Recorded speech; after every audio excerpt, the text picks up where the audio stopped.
this episode of our program World Today, and we are going to have an in-depth look to the world press. And we have with us for discussion Professor Hamid Eltgani, professor at the AUC. Thank you very much for joining us. Thank you so much.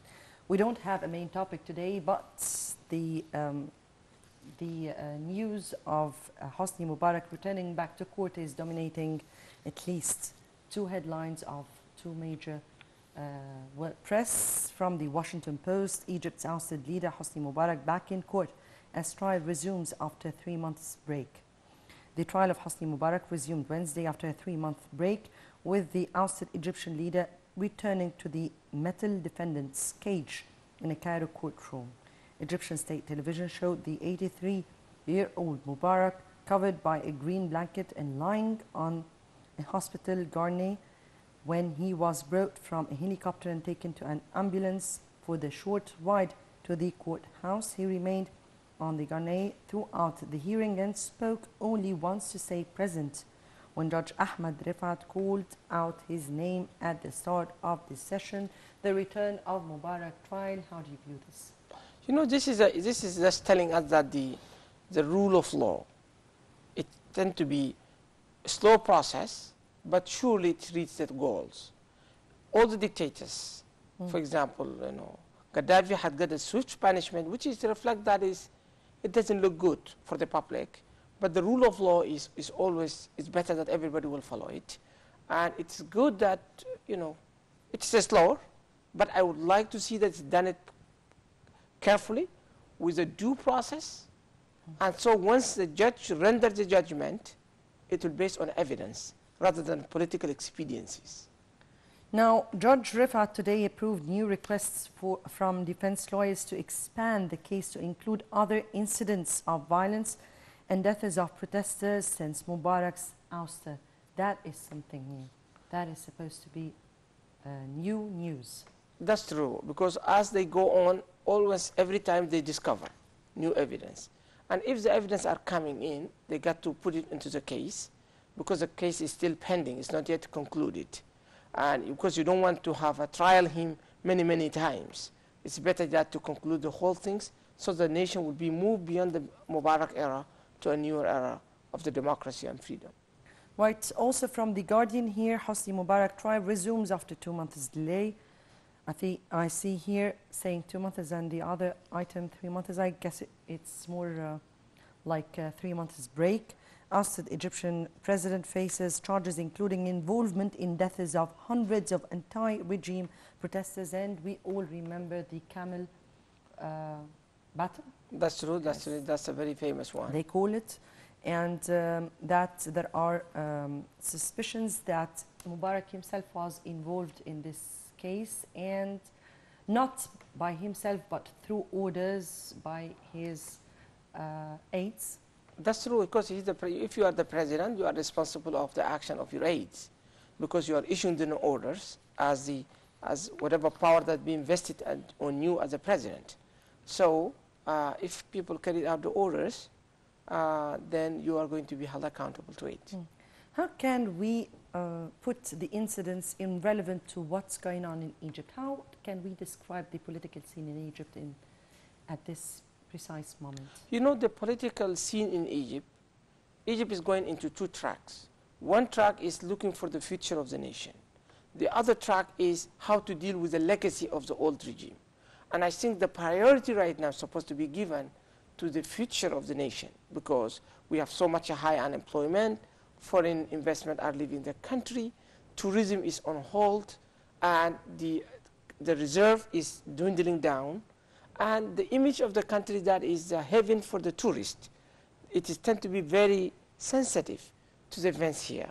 So it is much better that it's people focusing on the future rather than the legacy of the law will take care of it. Nations should not turn around thinking that this need to be done today or tomorrow. The trials, evidences are going to come. It takes years to carry it on. But the future of the nation, to me, is far important than focusing on the past. Two important incidents occurred during this past week. The first one was a statement or a decree by Field Marshal Hussein Tantawi, saying that the elections of the Shura Council would be 1 month before its time. And the other is Ganzouri giving a deaf ear to protest and going on his path, calling for the G8 to see how they can help Egypt sort out its economic deterioration. How do you view both? You know, the one important thing is, I think, in this era, the era that the military have the dominance in the political sphere is diminishing drastically all over the world. Latin America is one of the good examples. When the generals are running the affairs, running behind the scene, when the army are so stronger, that was demise in Latin America. Example of Turkey might be Egypt want to emulate Turkey, but Turkey also is going into the path of diminishing the role of the military to be a professional army who are going to be protecting the boundaries of the state rather than meddling into the political affairs. Another important decree was also by Field Marshal Hussein Tantawi, the General Commander of the SCAF, of course, saying or ordering that the People's Assembly would convene on the 23rd of January, right after the parliamentary election finishes. So how do you view such a decree, and do you think this has a kind of message here? You know, two things that is, if you are optimistic about their views, you might think that yes, people want to build the political institution in a fast track so that the people will, will express their will and they carry out the constitutional process and everybody is being involved. That is. If you look at the pessimistic views, maybe that's another hurdle that you want to create and probably try to create some sort of a balance. What the election is brought it up, you want to mix it up with the Shura so that it will create some sort of a balance. And I think when the people speak it up, I don't see anybody supposed to make a second guess. Let the people, whatever the will of the people need to be expressed. This is the democracy. This is not a one-time game. It's a repeated game. So if the party come in, let him have the mandate to carry out his mandate to the public. If they failed, then they were going to be going back to the people. There is this debate that is going on, who will put or who will choose the committee to draft the new constitution. Whether would it be the parliament, a member of parliament, members of the parliament alone, or along with the advisory council that the SCAF has made or order it's being held. Whether both of them would be together or just the parliament. This debate, this contentious debate, what do you think the proper path should be? You know, the proper path here is you have a people that are coming, representing the voice of the people. They have a mandate. The advisory council, they are not representing anybody. They are representing their own personal views. Given that they're supposed to be an advisory role, but let the people come out with their own document. And this document going to go through the referendum to the public. And hopefully, not like take it or leave it. It might be better to give line item that people are going on and going through it. Much better than like take it or leave it. But at the end of the day, I think the advisory council is supposed to be a technical team that will give them the technical argument, but they shouldn't go and challenge the power of the parliament. Because if you do that, just you are undermining the democratic process. And the democratic process to me is far better. Because if we have the constitutional process, it started right away, later on people could amend it. What we needed is supposed to be more flexible, more general concepts that will give the room for people at the, to have a better interpretation in the future, rather than rigid code that is tend to be, it's very difficult to carry it on into the future, and we don't want to change the constitution every other years or every other decade. It's supposed to be at least 50, 20 years, 3 decades before you go on and change the constitutional articles. Just to wrap up a discussion about Egypt, as we are here ending this year, 2011, what are the main challenges that are facing Egypt in this new year? You know, the new year is Egypt, the one big challenge is how they are going to draft a constitution that have a consensus of the Egyptian people. And the other thing is, are we going to have a president that will try to bring a mix of, you know, one party is having legislative control, another person is supposed to be a president, so that we could create a balance of power, rather than one group or one party going to hold all the legislative and executive branch. And hopefully also, we don't want to see an army commander become a president of the country, because the democracy needs civilians who have deeply believe on the democratic principles. A quick transfer towards a civilian rule. Yes. Yes. Moving on to The Guardian, and this time Syria. Syria's brave but divided opposition will have to take down Assad on their own.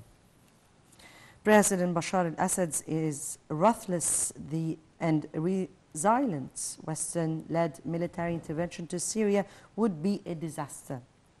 Given the events of the Arab Spring, some might say that the telltale sign that a dictator's days are numbered is when his defiance turns to delusion.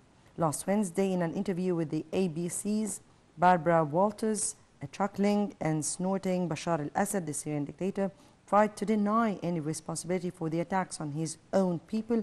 They're not my forces. They are the forces belonging to the government. I don't own them. I am president. What's your comment to his statements? You know, Bashar al-Assad I think we have two dictators that are left in this region. One is Bashar al-Assad, and then the other one is his twin, Omar al-Bashir. So these two need to ease out very quickly. And for the Bashar al-Assad right now, at this moment, I think he lost all the credibility, because either he's out of touch or he doesn't care about the suffering of his own people, because everybody see it in the networks. You see how people are suffering. So he's just coming out there and denying the truth. So his days are numbered. The only thing is they know that this train is going to rock, but still they are holding on. Okay, they are still holding on until he's reached the last ditch. What will happen is his fate is going to be no less different than what has happened to Gaddafi. Though he is trying to protecting right now he changed his security circles. You can't meet him until you need to wait for 24 hours to see him. So he sees a risk right now. Why is Syria different than Libya? Why are we seeing some hesitance in going into Syria rather than that into Libya from the Western? You know, the Western point of view is all about the economic interest and political interest. And the other thing is the opposition need to come out as a credible alternative. The Libyan opposition come out as a credible alternative. Of course, the oil is very important. People want to get the early oil contracts. They know that they're going on to do post-war reconstruction. So you could destroy it and go and rebuild. In case of Syria, it's a little bit difficult because they don't have the sufficient resources to rebuild. So if you destroy it, it's going to be quite different. The other thing is the position that is, Syria has given a lot of assurances to the Western countries that the relation with Israel is going to be in a fast track. But it seemed to be that the alternative was going to come. There is no guarantee that is going to be better than Bashar al-Assad. That's why they are waiting to see, but I think the nation is ready for change, and the Western world will going to catch up. You mean here an Islamist rise in the whole area is frightening a little bit the Westerners, and they are afraid that Islamists would also take control in Syria, and that would be dangerous for Israel. You know, one thing that is for the Islamists, I think they went a long way to become more modifying their positions. And when you are in the power has the limitations. All these slogans are going to be something But in different. Syria, the situation is different since Israel is an occupying force to some area of Syria. So this is where this dangerous situation comes from. You know, Islamists or regardless, I don't think anybody going to go into war with Israel because that is a very consequential war. and people will try to get it by peace. And if this become the Arab League, become the functional institution with these democratic nations, they will come reinvigorated again, and they could come out with the better terms to come out with a peace deal with Israel. And Israelis themselves, they realize that this is the democracy now. Not this is the dictator you're going to make a deal with it. This is the public opinion. So it's not their interest to escalate the public,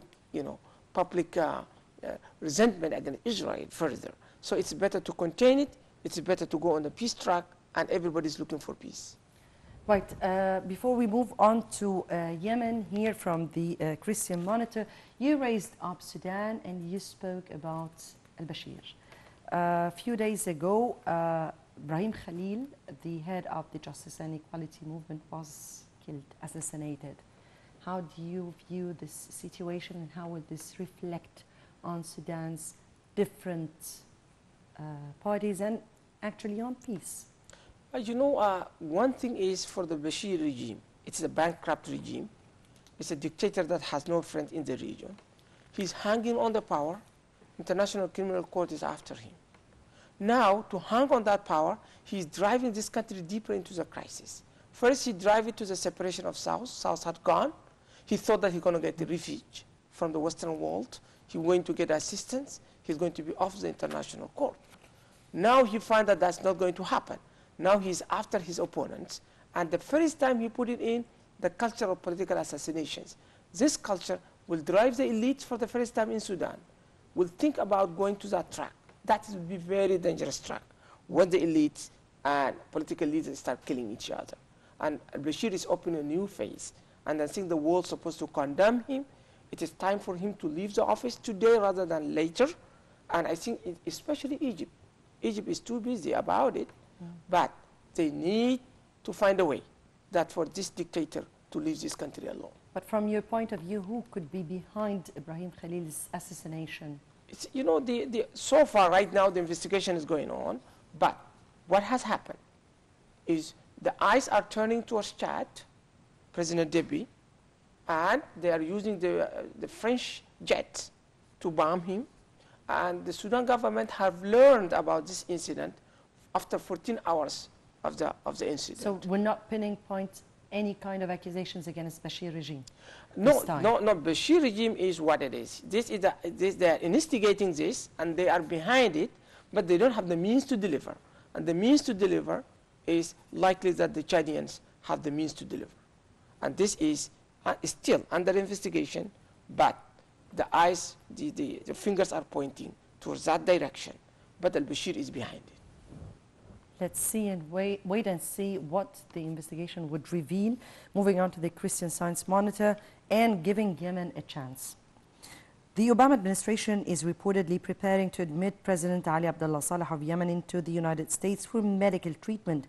It is not an easy call, but admitting Mr. Saleh under strict conditions offer the best hope for speeding his exit from power and ending the repression that has cost hundreds of Yemeni lives. How do you view this? This is, America has caught up between two things. One is they are looking for the past.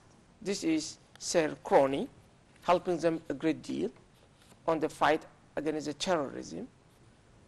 And on the other hand, the future of Yemen. Because the new leadership are going to come on, and they are going to demand that this Saleh need to be prosecuted.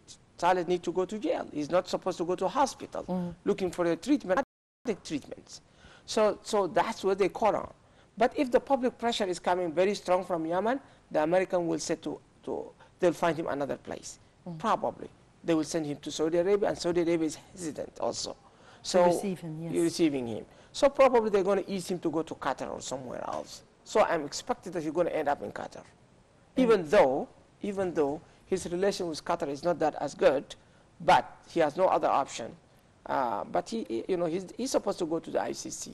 And I'm expecting we're going to see a lot of ex-presidents from this region sitting together on the ICC, and probably they have a good time to think about their own memoirs. All together. Yes. And the New York Times, how to save Iraq from civil war. Iraq today stands on the brink of disaster. President Obama kept his campaign pledge to end the war here, But it has not ended the way anyone in Washington wanted. The price for which so many American soldiers believed they were fighting was a functioning, democratic, and non-sectarianism state. But Iraq is now moving in the opposite direction towards a sectarian autocracy that carries with it the threat of devastating civil war, and that has been witnessed since the withdrawal of the American troops. So, you know, for Maliki, he is now waiting. You know, he just got an opportunity. Americans are left. Obama has no choice. He gave the promise to the American people that he is going to withdraw by the end of 2011, and he wants to pledge his promise. However, the work is not yet being done in Iraq still, and that's why Maliki was waiting for the American to leave so that he's going to hunker on the power, and now it seems to be he is driving that country towards autocracy, and it seems to be that he might ignite again sectarian strife and possibility of a civil war that it's looming over there. Especially that we are seeing accusations from all parties here, Sunnis and Shiites and all sects. Right, let's wait and see the next scenario in Iraq after the U.S. withdraw completely from there. The New York Times: and Iran threatens to block oil shipments as U.S. prepares sanctions. A senior Iranian official on Tuesday delivered a sharp threat in response to economic sanctions being readied by the United States, saying his country would retaliate against any crackdown by blocking all oil shipments through the Strait of Hormuz, a vital artery for transporting about 1/5 of the world's oil supply. That's quite a threat. You know that threat. Hopefully it's not going to be a credible threat, because the world powers will not allow that to happen, unless Iranians they want to drive towards. It's a very dangerous game. And if they push the Western countries, this is just the demise that happened to Iraq. Because yes, they might have some little power there, but that's not that advanced enough to do that much. They could use it as a regional power, but cannot be a global power. And the threat to the global trade and global commerce will create a massive retaliation that is, Iran cannot sustain it. So I will never advise that kind of a policy of blocking it to retaliate and stopping the commercial trade if the sanctions is going on. Yes, they can make the sanction, but all these sanctions never work because the Iranians find different ways of handling things. But now the Iranians, they feel that is, okay, now they are, probably the American forces have left the Iraq. They feel that now we could maneuver a little bit, and the American will have a difficulty of positioning their assets to give them quick strikes. So they are but they know that's not going to work. So I don't know who's advising them, but I will never block the trade. Do you think this can go like this ups and downs in between the discussable issue of and argument between the United States and Iran, that we've been used to since a while, just warning from here, sanctions from the United States, threats from Iran, but never real confrontation? Because this is a part of the, how we're going to sell the arms. We sell the armaments to this region by creating these tensions. And these tensions sometimes we want to continue. Just like the Israeli and the Arab issue. If we want to solve it, if the world want to solve it, they will solve it by day. Just like they solved the issue of Sudan, they just break it and they did it. They could do it that. But there is a due strategic reason, that is the commerce, the armaments, the State Department, the huge staff that are running around. Where do you find them the jobs? So it's a vital interest of the institutions that these things will continue. We're going to create a problem after problem. We shut down one chapter, we open up another chapter of strife. So the Iranian issue with the American issue will never going to conclude. It's going to continue for a while. For a while, yes. And we'll wait and see how things will grow to be. Professor Hamid Eltgani, Professor at the AUC, we thank you very much for joining us again. Thank you so much. And dear viewers, many thanks for watching, and stay tuned for the upcoming daily debate coming right after this.